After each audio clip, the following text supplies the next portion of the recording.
इब्न कसीर रहमतुल्लाह ने इस रिवायत को नकल किया कि जब हजरत अम्मा खदीजा का इंतकाल होने लगा, बाद में फरमाया खदीजा जब तू जन्नत में जाए तो अपनी सौकनों को मेरा सलाम कह देना।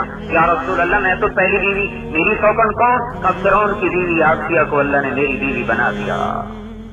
ईसा अलैहिस्सलाम की वालिदा मरियम को अल्लाह ताला ने जन्नत में मेरी बीवी बना दिया।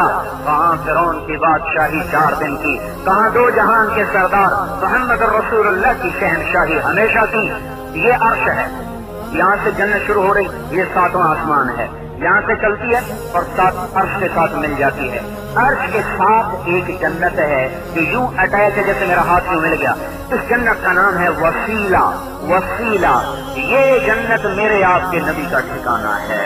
सबसे ऊपर, सबसे ज्यादा अर्श से करीब, सबसे ऊपर, इसका नाम वसीला है। इससे हमारे नबी ने फरमाया जो अजान के बाद, अजान के साथ जवाब दे, फिर ये कहे अल्लाहुम्मा रब्ब हाज़िहि दावति ताम्मा वस्सलातिल क़ाइमा आति मुहम्मद अल वसीला वल फज़ीला वबअथहु मक़ामन महमूदा अल्लज़ी वअदतहु इन्नका ला तुख़लिफ़ुल मिआद। ए हमारे रब, हमारे नबी को वसीला वाली जन्नत अता फरमा।